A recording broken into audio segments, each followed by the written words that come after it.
বন্ধু শুনছেন 90.8 FM বেতার বিদ্যাসাগর, মেদিনীপুরের একমাত্র কমিউনিটি রেডিও চ্যানেল বেতার বিদ্যাসাগর। আপনার সঙ্গে, আপনার কথায়। কৃষি সংক্রান্ত নানান কথা, প্রশ্ন আপনার, উত্তর দেব আমরা। কৃষিক্ষেত্রের নানান খুঁটিনাটি তথ্য নিয়েই শুরু হচ্ছে আমাদের অনুষ্ঠান ম্যাটিক্স কৃষি পাঠশালা।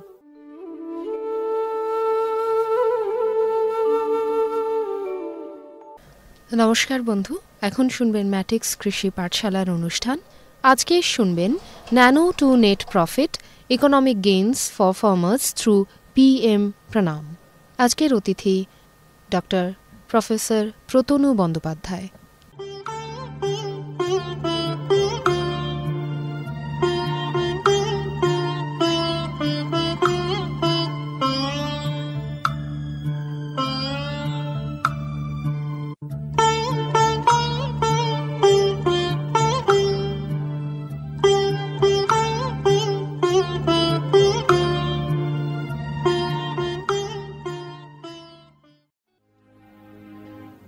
কৃষিপ্রধান দেশ ভারতবর্ষ, তাই কৃষিক্ষেত্রে উন্নতির কথা মাথায় রেখে কৃষক বন্ধুর পাশে দেশের প্রধানমন্ত্রী শ্রী নরেন্দ্র মোদী। সূচনা হলো কৃষকদের জন্য বিশেষ যোজনা PM প্রণাম। জৈবিক সারের ব্যবহার থেকে কৃষকদের বিশেষ প্যাকেজ প্রদান, সবই এই যোজনার অন্তর্গত। PM প্রণাম প্রধানমন্ত্রী কর্তৃক কৃষক বন্ধুর জন্য বিশেষ যোজনা।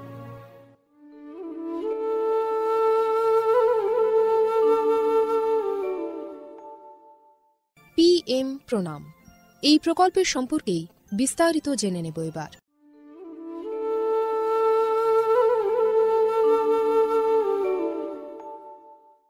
অর্থনৈতিক বিষয় সংক্রান্ত মন্ত্রিসভা কমিটি অর্থাৎ CCEA 28 জুন 2023 তারিখে অনুষ্ঠিত একটি বৈঠকে PM প্রণাম প্রকল্পটি অনুমোদন করেছে। PM প্রণাম শব্দটি আমাদের মাতৃভূমির পুনরুদ্ধার, সচেতনতা সৃষ্টি, লালন পালন ও উন্নতির জন্য একটি PM প্রোগ্রামকে বোঝায়। আমাদের নিজের মায়ের মতো মাতৃভূমি অর্থাৎ মাদার আর্থের যত্ন নেওয়া এবং তাকে সুস্থ রাখার প্রতি এটি একটি অনন্য পদক্ষেপ। এভাবেই মাতৃভূমি এর বিনিময়ে আমাদের অনেক কিছুই ফিরিয়ে দেবেন। গ্রাম পর্যায় থেকে শুরু করে আমাদের সম্মিলিত প্রচেষ্টার মাধ্যমেই এটি সম্ভব। PM প্রণামের প্রাথমিক লক্ষ্য হল একটি গুরুত্বপূর্ণ সমস্যার সমাধান করা, আর সেই সমস্যা হল কৃষিতে রাসায়নিক সার এবং কীটনাশকের অত্যধিক ব্যবহার। অধিক উৎপাদনের আকাঙ্ক্ষায় অতিমাত্রায় সার ও কীটনাশকের ব্যবহার হচ্ছে, যার ফলে এই মাটির ক্ষতি হচ্ছে এবং উৎপাদন ক্ষমতা কমে যাচ্ছে। মাটির পুষ্টি নিরাপত্তার জন্য কৃষিতে জৈব এবং প্রাকৃতিক সার একীভূত করে মাটির পরীক্ষাভিত্তিক সারের সুষম ব্যবহার পদ্ধতি করা প্রয়োজন। এছাড়াও জৈব এবং প্রাকৃতিক কৃষি পদ্ধতি, সম্পদ সংরক্ষণের কৌশল যেমন সমন্বিত চাষ পদ্ধতি, ক্ষুদ্র সেচ, মালচিং, নো-টিলাজ, ফসলের ঘূর্ণনের মতো পদ্ধতিও কৃষিক্ষেত্রে গ্রহণ করা উচিত। এই পদ্ধতি মাটির উর্বরতা বাড়াবে, পরিবেশ দূষণ হ্রাস করবে এবং দীর্ঘমেয়াদী কৃষি উৎপাদনশীলতা বাড়াবে। কৃষিক্ষেত্রে সুষম সারের ব্যবহার মাটি সহ আমাদের পরিবেশের স্বাস্থ্য নিশ্চিত করতে গুরুত্বপূর্ণ ভূমিকা পালন করে। ভারসাম্য বজায় রেখে সার ব্যবহারের অর্থ হল উদ্ভিদের জন্য প্রয়োজনীয় পুষ্টির উপাদান সঠিক পরিমাণে এবং অনুপাতে সঠিক সময়ে এবং সঠিক পদ্ধতিতে ব্যবহার করা। সংশ্লিষ্ট রাজ্য বিশ্ববিদ্যালয়গুলি ইতিমধ্যে তাদের এলাকার ফসলের প্রয়োজন অনুসারে এই ডোজগুলি নির্ধারণ করেছে। সুপারিশকৃত ডোজ অনুযায়ী সার ব্যবহার করলে ফসলের ফলন ও গুণগত মান বৃদ্ধি পাবে। সুস্পষ্ট মাটিতে জন্মানো ফল, শাকসবজি এবং শস্য প্রায়শই প্রয়োজনীয় পুষ্টিগুণে সমৃদ্ধ এবং স্বাদ ভালো হয়। ভালো ফসলের জন্য এবং গুণমান আমাদের কৃষকদের জন্য উচ্চ লাভের দিকে পরিচালিত করে। এটা শুধু আরও বেশি পরিমাণ ফসল ফলানোর জন্য নয়, বরং ফসলের মানকেও উন্নত করার জন্য একটি বড় পদক্ষেপ। এটি একটি জয়ের কৌশল যা আমাদের কৃষকদের, আমাদের পরিবেশ এবং শেষ পর্যন্ত আমাদের সকলকে উপকৃত করে। সঠিক জ্ঞানের সঙ্গে পুষ্টির ব্যবহার করলে আমরা যে শুধু ফলনই বাড়াতে পারব তা নয়, বরং আমাদের জমি ভবিষ্যৎ প্রজন্মের জন্য যাতে উর্বর থাকে তাও নিশ্চিত করতে পারব। সুতরাং আসুন একটি উজ্জ্বল এবং আরও টেকসই কৃষি ভবিষ্যতের জন্য সুষম সার ব্যবহারের প্রচার এবং অনুশীলন চালিয়ে যাই। বিকশিত ভারত সংকল্প যাত্রা, বিকশিত ভারত সংকল্প যাত্রা। আসুন এই প্রকল্পের বিষয়ে এবার জেনে নেওয়া যাক। এই প্রকল্পের মূল উপাদানগুলির মধ্যে একটি হল পিএম প্রণাম প্রকল্প এবং কৃষিতে ড্রোনের ব্যবহারকে উন্নীত করার প্রচেষ্টা করা, সারের সুষম ব্যবহার এবং ন্যানো সারের ব্যবহার নিশ্চিত করার লক্ষ্যে department of fertilisers, sir company, প্রধানমন্ত্রী কৃষি সমৃদ্ধি কেন্দ্র, ফিল্ড অফিসার এবং নোডাল অফিসার সহ বিভিন্ন স্টেক হোল্ডারদের একত্রিত করেছে। VBSY এর একটি আকর্ষণীয় বিষয় এই যে এর মাধ্যমে বিভিন্ন ফসল এবং গাছপালাগুলিতে ন্যানো সার এবং জলে দ্রবণশীল সার স্প্রে করার পদ্ধতি প্রদর্শনের জন্য ড্রোনের ব্যাপক পরিমাণ ব্যবহার করা। এই উদ্যোগের ফলে 29টি রাজ্য বা কেন্দ্রশাসিত অঞ্চল জুড়ে বিভিন্ন জেলায় হাজার হাজার ড্রোন প্রদর্শিত হয়েছে। এই ব্যবহারিক পন্থা কার্যকরভাবে আধুনিক কৃষি প্রযুক্তি গ্রহণের সুবিধার কথা বলেছে। নাগরিকদের মধ্যে টেকসই কৃষির অনুশীলন সম্পর্কে আরও তথ্য প্রচার করাই এই প্রকল্পের উদ্দেশ্য। উল্লেখ্য, এই প্রোগ্রামটি একটি অপ্রতিরোধ্য সাড়া পেয়েছে এবং লক্ষ লক্ষ দর্শক ড্রোন প্রদর্শনীর সাক্ষী দেখেছে। কৃষকরা বিশেষ করে প্রচলিত ইউরিয়ার তুলনায় ন্যানো ইউরিয়ার উপকারিতা বুঝে ন্যানো সার প্রয়োগে গভীর আগ্রহ দেখিয়েছেন। এই ইভেন্টগুলির সময় আলোচনার আর কথোপকথনের মাধ্যমে করা অনুশীলনগুলি যথেষ্ট কার্যকরী হয়েছে, যা কৃষকদের মধ্যে ক্রমবর্ধমান সচেতনতা এবং আগ্রহ প্রদর্শন করেছে। বহু উৎসাহী কৃষক এই প্রকল্পের প্রতি ড্রোন ব্যবহারে আগ্রহ প্রকাশ করেছেন। এই আধুনিক প্রযুক্তির অর্থনৈতিক সম্ভাব্যতা কৃষকদের আলোর দিশা দেখিয়েছে এবং কৃষিতে আরও টেকসই এবং সাশ্রয়ী পদ্ধতির পথ প্রশস্ত করেছে। মাননীয় প্রধানমন্ত্রী শ্রী নরেন্দ্র মোদী প্রধানমন্ত্রী মহিলা কিষাণ ড্রোন কেন্দ্র চালু করেছেন। এটি মহিলাদের স্বসহায়ক গোষ্ঠীগুলিকে ড্রোন সরবরাহ করবে, যাতে তারা জীবিকা নির্বাহের জন্য এই প্রযুক্তি ব্যবহার করতে পারেন। প্রধানমন্ত্রী কৃষি সমৃদ্ধি কেন্দ্রগুলি VBSY প্রোগ্রামগুলিকে সমর্থন করার জন্য সক্রিয় ভূমিকা পালন করেছে, যার ফলে এই উদ্যোগের সহযোগিতামূলক প্রকৃতির উপর জোরও দেওয়া হয়েছে। বিকশিত ভারত সংকল্প যাত্রা শুধু একটি যাত্রা নয়, এটি ভারতীয় কৃষির জন্য একটি টেকসই এবং প্রযুক্তিগতভাবে উন্নত ভবিষ্যতের দিকে একটি রূপান্তরমূলক পদক্ষেপ। যাত্রার অগ্রগতির সঙ্গে সঙ্গে এটি দেশের কৃষির ল্যান্ডস্কেপকে নতুন রূপ দেওয়ার, উদ্ভাবনকে উৎসাহিত করার এবং সবার জন্য একটি সবুজ আরও সমৃদ্ধ ভবিষ্যৎ নিশ্চিত করার প্রতিশ্রুতি দেয়। ড্রোন প্রযুক্তি, ন্যানো সার এবং টেকসই চাষ পদ্ধতির প্রচারের মাধ্যমে এটি শুধুমাত্র সচেতনতাই তৈরি করছে না, বরং কৃষকদের আরও সমৃদ্ধ এবং পরিবেশ বান্ধব ভবিষ্যতের জন্য উদ্ভাবন গ্রহণ করতে অনুপ্রাণিত করছে। আমরা যেমন এই কৃষি বিপ্লবকে উৎসাহিত হতে দেখি, এটা স্পষ্ট যে বিকশিত ভারত সংকল্প যাত্রা একটি উন্নত এবং টেকসই ভারতের জন্য বীজ বপন করছে এবং এগিয়ে নিয়ে যাচ্ছে। এরই অঙ্গ হিসেবে আমাদের এবারের অনুষ্ঠান বেতারের মাধ্যমে কৃষি বন্ধুর জন্য সচেতনতামূলক অনুষ্ঠান ম্যাটিক্স কৃষি পাঠশালা। শুনতে থাকুন বেতার বিদ্যাসাগর FM 90.8। আজকের বিষয় মোনোসেক্স তেলাপিয়া ফার্মিং, একলিঙ্গ তেলাপিয়া মাছের চাষ। কথা বলবেন doctor Indradeep Chakraborty, district fisheries officer, training, Alipurduar. স্বাস্থ্যকর মাটি, স্বাস্থ্য ভারত। প্রিয় কৃষক ভাই ও বোনেরা, ম্যাট্রিক্স ফার্টিলাইজার অ্যান্ড কেমিক্যালস লিমিটেডের পক্ষ থেকে আমরা আপনাদের সকলকে উষ্ণ অভ্যর্থনা এবং শুভেচ্ছা জানাই। বন্ধুরা, matrix fertiliser and chemicals limited Paschimbanga রাজ্যের পূর্ব বর্ধমান জেলার পানাগড়ে অবস্থিত একটি ইউরিয়া উৎপাদনকারী সংস্থা। ম্যাট্রিক্স প্ল্যান্টটি পশ্চিমবঙ্গের প্রথম এবং একমাত্র ইউরিয়া কারখানা। আপনারা সবাই জেনে খুশি হবেন যে মাটি পরীক্ষার জন্য কোম্পানি কর্তৃক একটি ভ্রাম্যমাণ মৃত্তিকা পরীক্ষাগার স্থাপন করা হয়েছে, যা সমগ্র বাংলায় তার পরিষেবা প্রদান করে।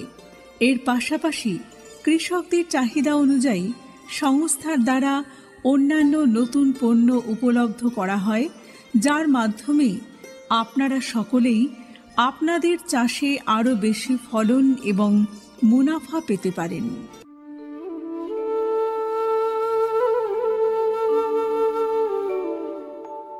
বন্ধু শুনছেন 90.8 FM প্রচার তরঙ্গে বেতার বিদ্যাসাগর। আপনি শুনছেন ম্যাটিক্স কৃষি পাঠশালা। আজকের বিষয় nano two net profit, economic gains for farmers through PM প্রণাম টেকনোলজিস, অর্থাৎ ন্যানো থেকে নেট মুনাফা, পিএম প্রণাম প্রযুক্তির মাধ্যমে কৃষকদের জন্য অর্থনৈতিক লাভ। আজ স্টুডিওতে রয়েছে আমি আরজে মনিদীপা এবং বিশেষ অতিথি হিসেবে পেয়ে গেছি আজকের বক্তা professor Pratanu Bandyopadhyay, assistant professor agronomy, department of biological science, Midnapore city college.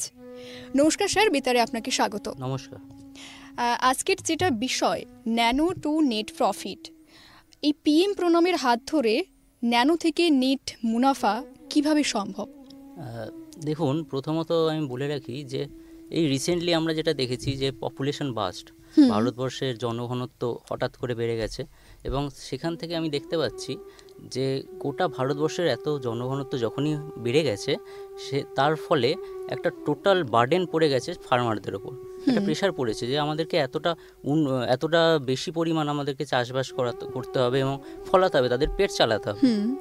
এবং তার সাথেও একটা জিনিস আমরা দেখতে পারি যে এই পেট চালানোর ক্ষেত্রে কিন্তু অনেকেই ভারতবর্ষে অভুক্ত, এখন যেটা রিসেন্টলি আমি দেখতে পাচ্ছি। এবং সে সাথে অনেকেই আছেন যে তারা একবেলা খেতে পারেন না এবং হয়তো তারা দুবেলাও খাবার জুটছে না, হয়তো একটা করে প্লেট।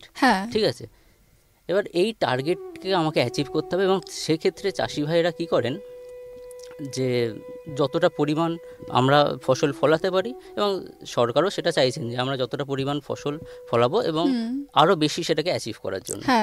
এবার নেক্সটলি আমরা যদি আর একটা দিক থেকে ভাবি যে চাষি ভাইরা তো খেতে পাচ্ছেন কি পাচ্ছেন না সেটা আমরা ঠিকঠাকভাবে দেখছি না, কারণ কি আমরা দেখছি যে গোটা দেশ খাচ্ছেন কিনা। কিন্তু নেক্সটলি হঠাৎ করে যদি চাষি ভাইরা তারা তাদের পেটটা যদি না চালাতে পারে তাদের ক্ষেত্রে কিন্তু একটা মানে বিশাল বড় সমস্যার কারণ হয়ে যাবে। এবং সেই সূত্রে আমরা বলতেই পারি যে তারা স্বাভাবিকভাবে বেশি ফার্টিলাইজার ইউজ করতে চেষ্টা করছে, যাতে বেশি পরিমাণে তারা চাষ মানে ধান পেতে পারে, যাই হোক যা মানে ফলন যাতে বেশি পেতে পারে। এবং যেহেতু ভারত কৃষি প্রধান দেশ এবং গোটাটাই চাষি ভাইদের উপর নির্ভর করছে গোটাটাই। এখন এই কৃষি প্রধান দেশের ক্ষেত্রে একটা যেটা আমরা আমরা যে সমস্যাটা আমরা দেখতে পাই যে গোটা ফলনটাই যেটা তাদের উপর নির্ভর করছে, সেই ফলনটা কিন্তু পুরোপুরি আমরা মানে ফার্টিলাইজার থেকে পাই না। মানে চাষি ভাইরা যেটাই তারা ওখানে ইনপুট দিচ্ছে বা যেই ফার্টিলাইজার তারা ইউজ করছে তারা কিন্তু পুরোটাই ওখান থেকে পাচ্ছে না। তারা পাচ্ছে হয়তো কিছুটা, গোটা ফলনটাই আমরা দেখতে পারি কিছু সেক্টরের মধ্যে ভাগ করে দিই, শুধু ফার্টিলাইজার না। আমরা ফার্টিলাইজার বলতে শুধু চাষবাসের ক্ষেত্রেই বা ফসলের ক্ষেত্রেই ভাবি, সেটা না, তারা মাছেও দিচ্ছে একদিক থেকে ভাবতে গেলে, এবং তার সাথে সাথে বিভিন্ন সেক্টরেও তারা এই জিনিসগুলো অ্যাপ্লাই করছে। এবং খাদ্যেও আমরা দেখতে পাই যে ডাইরেক্টলি ইনপুট করছে ফার্টিলাইজার, যেটা আমরা কনজিউম করছি, ডাইরেক্টলি হিউম্যান কনজিউম করছে এবং তার ফলে আমাদের রোগ হচ্ছে। তাহলে এই প্রবলেমটাকে কিন্তু আমাকে ওভারকাম করতে হবে। এই প্রবলেমটা কিভাবে ওভারকাম করব, এই দিক থেকে কিন্তু আমাদেরকে মাটিকে বাঁচাতে হবে। অবশ্যই, মাটি ছাড়া তো কিছুই সম্ভব না।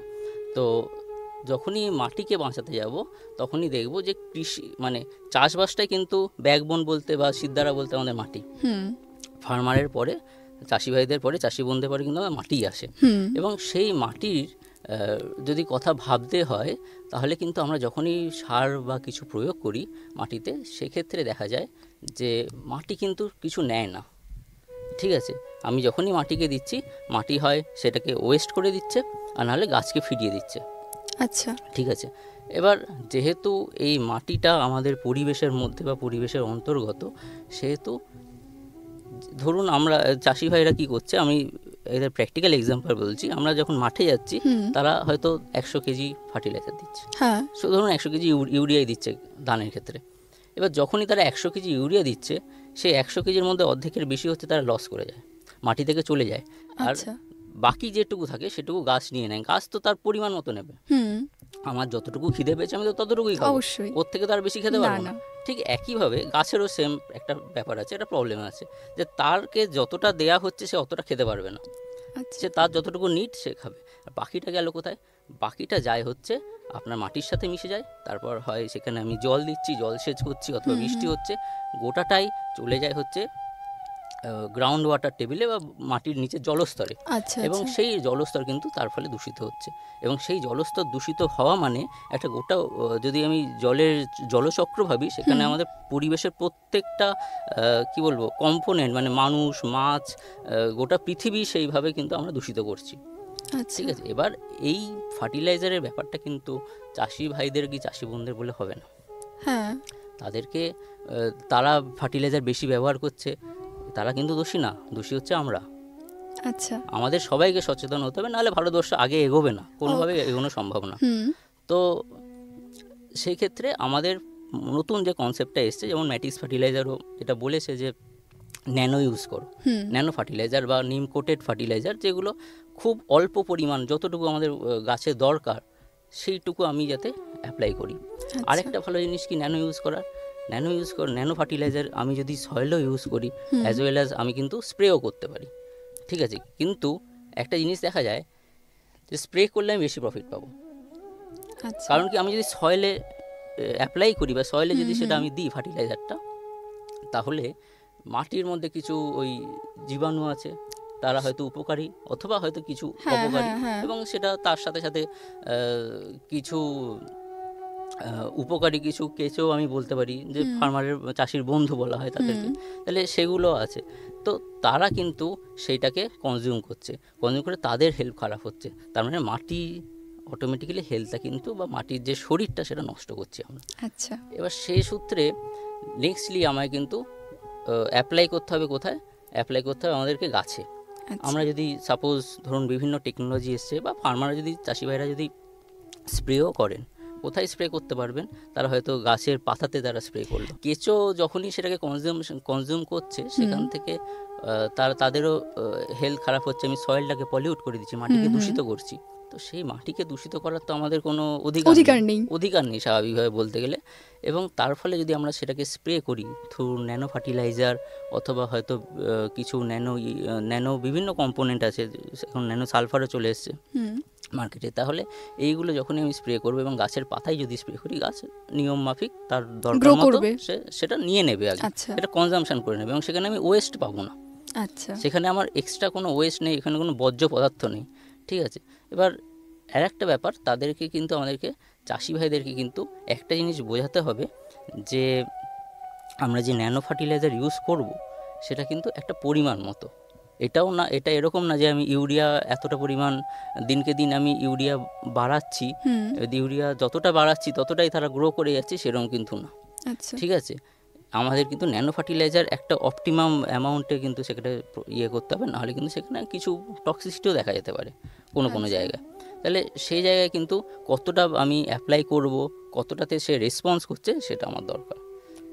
আচ্ছা, তো সেক্ষেত্রে অনেক সময় জৈব সার ব্যবহার না করেও অন্যান্য সারের ক্ষেত্রেও তো আমরা বেশি পরিমাণে ইউজ করছি, তো সেক্ষেত্রে হ্যাঁ, সেক্ষেত্রে আমি যেটা বলার, যে ধরুন জৈব সার ব্যবহার না করেও, ধরুন আমি জৈব সারের কথা শুধু বলবো না, ন্যানো ফার্টিলাইজার, জৈব সার বা আপনার কিছু জৈব এবং অজৈব একটা মিশ্রিত তারা সার একটা মানে করে, যেটা কিছু বায়োমলিকুল, সেটা ল্যাবেই টেস্টেড, তারাও তারা এখন অ্যাপ্লাই করেন চাষি ভাইরা, এবং সেগুলোতে কিন্তু দেখা যায় যে জৈব এবং অজৈব সার তারা সাথে সাথে যখনই অ্যাপ্লাই করছে, তখন কিন্তু একটা এক্সট্রা অ্যামাউন্টের তারা ফলনটা সারা পাচ্ছে। এবং যদি আমি দেখতে যাই যে ধরুন জৈব সারের ক্ষেত্রে হয়তো আপনার চাষি ভাইরা সাথে সাথে কোনো ফলন নাও পেতে পারে, তারা সাথে সাথে ফলন পাবেন না, এবং ইট উইল টেক টাইম, মানে কিছু সময় তার লাগবে আর কি আমার মাটি তৈরি করতে, বা না মাটি তৈরি করতে না, তার ওই ফলনটা পেতে। আমাদের মেইন টার্গেট ফলন, তো ফলনটা পেতে কিন্তু তার কিছুটা সময় লাগবে। যে জৈব সার দিয়ে যে আমার শুধু ফলন পেয়ে যাব সাথে সাথে জৈব সার দিলে, সেটা কিন্তু এমনটা না, এর সময় লাগবে, এবং এটা ধীরে ধীরে ধীরে জৈব সারে প্রবেশ করতে হবে। এবং যেমন আমাদের বিধানচন্দ্র কৃষি বিশ্ববিদ্যালয়, উত্তরবঙ্গ কৃষি বিশ্ববিদ্যালয় যারা আছে আর কি সায়েন্টিস্টরা, তারাও বলছেন যে চাষিদের কিন্তু আপনি রাতারাতি সেটাকে অ্যাডপ্ট করাতে পারবেন না। অবশ্যই না। হ্যাঁ, এটা কোনোভাবে সম্ভব না যে আমি জৈব সারে একবারে আমি শিফট করে যাচ্ছি কেমিক্যাল ফার্টিলাইজার থেকে বা রাসায়নিক সার থেকে। তো সে সূত্রে যখনই আমি ফার্টিলাইজারকে জৈব সারকে অ্যাডপ্ট করানোর চেষ্টা করতে চাই রাসায়নিক সার ছেড়ে, সেটা ধীরে ধীরে ধীরে পেনিট্রেট করতে হবে আমাকে তাদের মনের মধ্যে, এবং ধীরে মানে সেটাকেই মানে আমাকে বলতে হবে যে আপনারা হয়তো আজকে জৈব সারটা দিচ্ছেন এই ক্রপের জন্য, নেক্সট যে ক্রপটা করবেন তাকেও আপনি জৈব সার দেন না, তাতেও দিন। আচ্ছা, ধীরে ধীরে সেই অ্যামাউন্টটাকে বাড়াতে হবে, এবং উইদিন 2 to 3 ইয়ার্স তারা একটা ফলন পাবে আর কি, এক্সপেক্টেড। সেটা রিসার্চ করে দেখা গেছে। আচ্ছা, অর্থাৎ একদিনে নয়, আস্তে আস্তে সম্ভব। আস্তে আস্তে সম্ভব, কিন্তু সম্ভব। হ্যাঁ।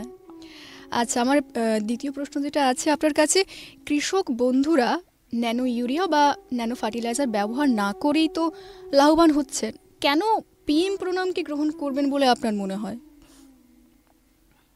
আচ্ছা, দেখুন, ন্যানো ইউরিয়া অথবা ন্যানো ফার্টিলাইজার না করেই তারা লাভবান হচ্ছে, কিন্তু সেটা লাভবানটা কিন্তু মানে আমি যেটা প্রথমেই বলছিলাম যে হঠাৎ করে আমাদের জনঘনত্ব ভারতবর্ষে বেড়ে গেছে, এবং এই প্রত্যেক মানুষের পেটটাকে ভরা হচ্ছে চাষি ভাইদের বা আমাদের সবারই দায়িত্ব। এবং সেক্ষেত্রে কিন্তু এমন একটা জেনারেশন বেড়েছে, এটা আপনিও মানে আমরাও সবাই যারা আছি তারা পড়াশোনা করে দেখতে পাই যে ভারতবর্ষের একটা মানে ইয়ং জেনারেশন হঠাৎ করে বেড়ে গেছে, এবং তার পপুলেশনটা বেড়েছে। আমাদের ওল্ড জেনারেশন অত বেশি না, ইয়ং পপুলেশনটা প্রচণ্ড বেশি।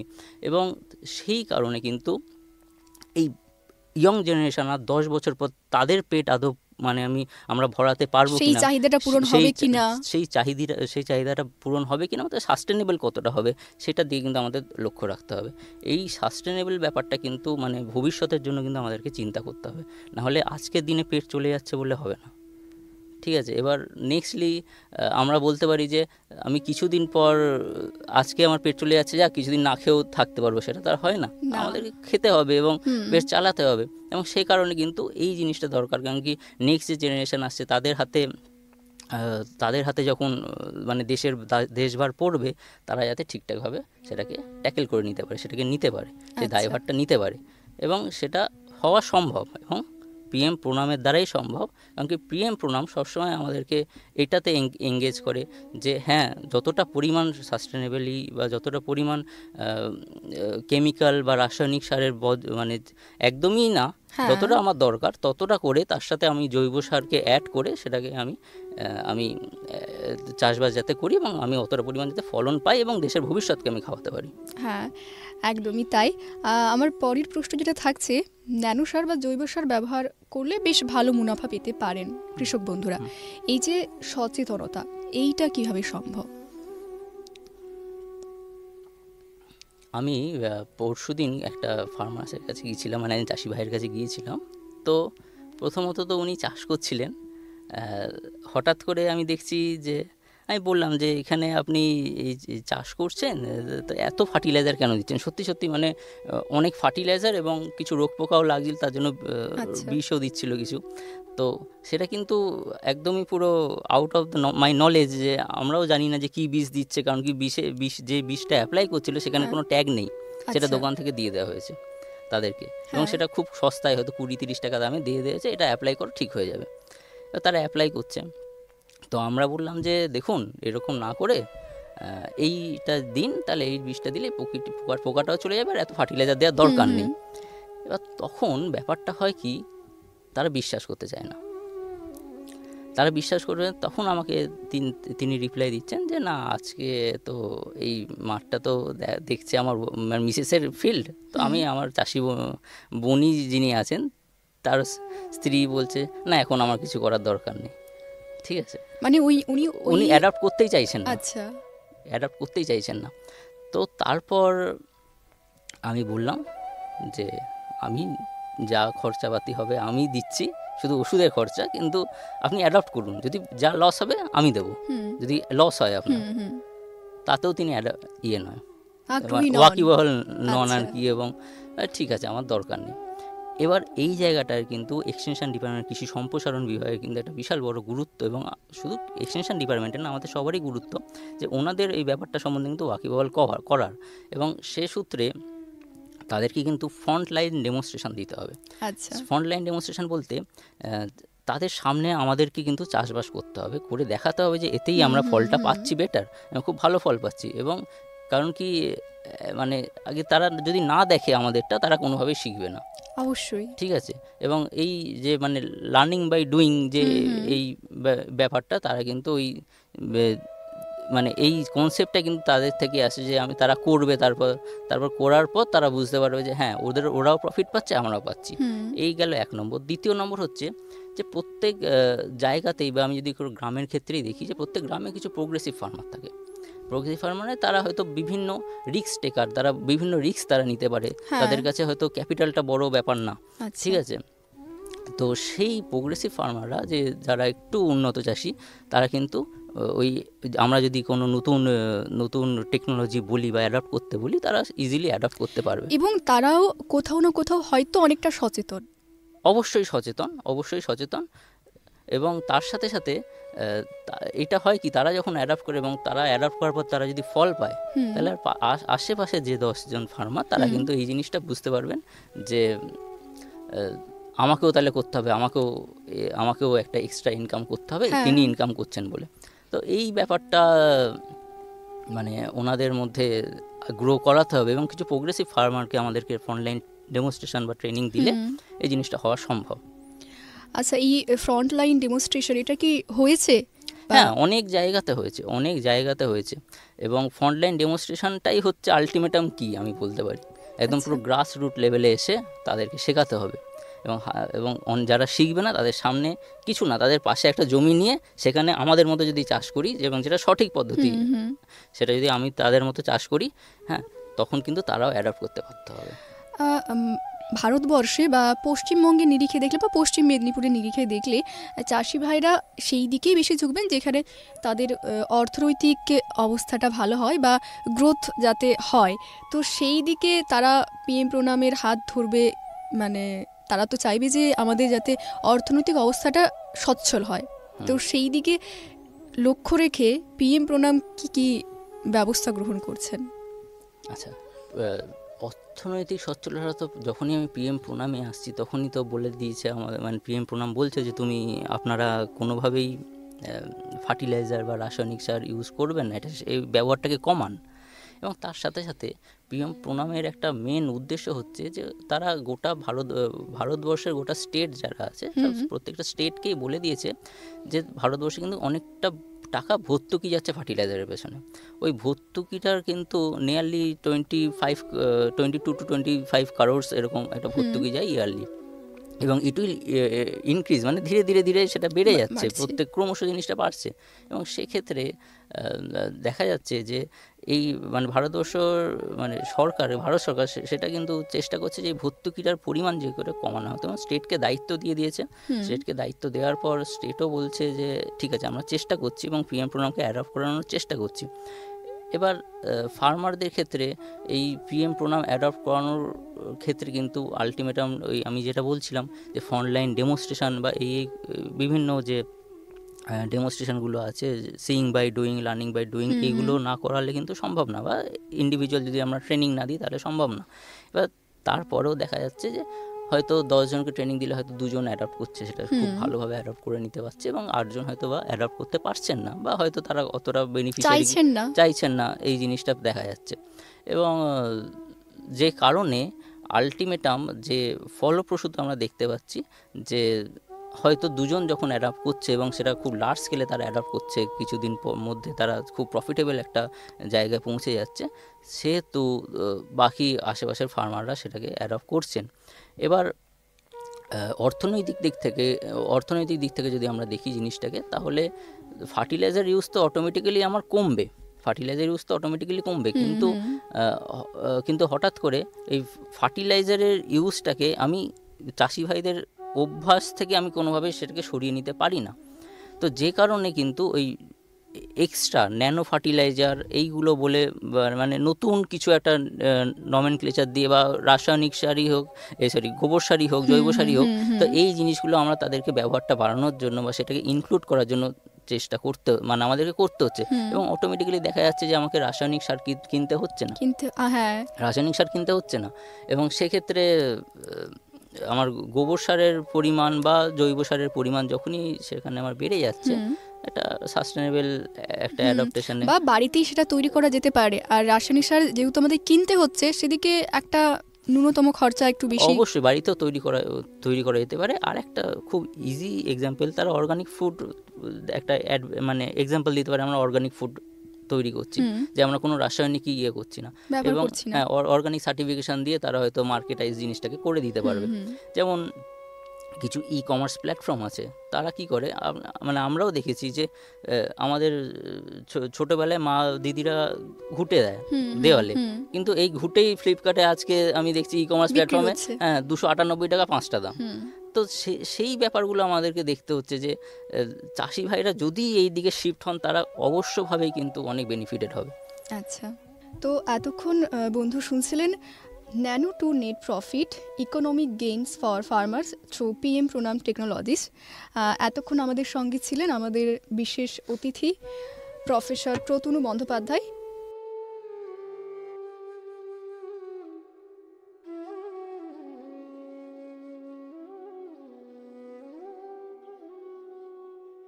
বন্ধু শুনছেন 90.8 FM বেতার বিদ্যাসাগর, মেদিনীপুরের একমাত্র কমিউনিটি রেডিও চ্যানেল বেতার বিদ্যাসাগর, আপনার সঙ্গে আপনার কথায়।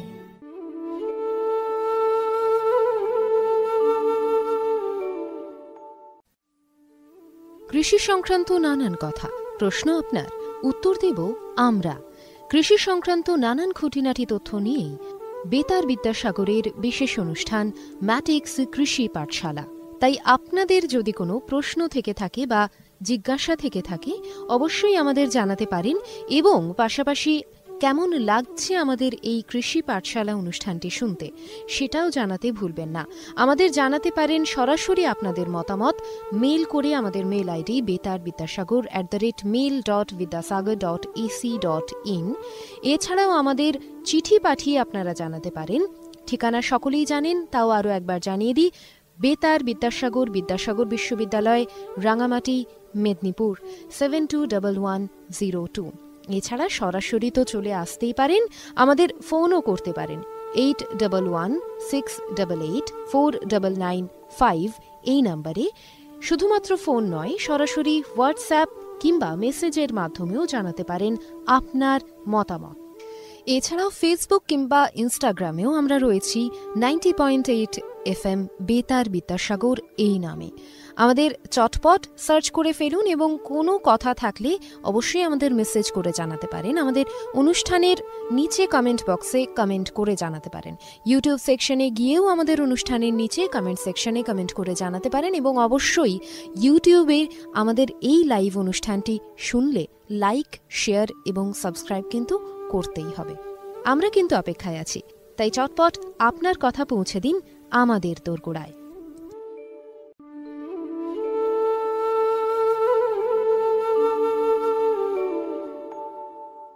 এতক্ষণ শুনছিলেন কৃষি সংক্রান্ত বিশেষ অনুষ্ঠান ম্যাটিক্স ফার্টিলাইজার্স ও কেমিক্যালস লিমিটেডের প্রস্তুতি, কৃষক ভাই ও বন্ধুর জন্য কৃষিক্ষেত্রে বিশেষ বার্তা। এই ধরনের অনুষ্ঠান আরও শুনতে কানে রাখুন বেতার বিদ্যাসাগর 90.8 FM, ঠিক বেলা 1টায়।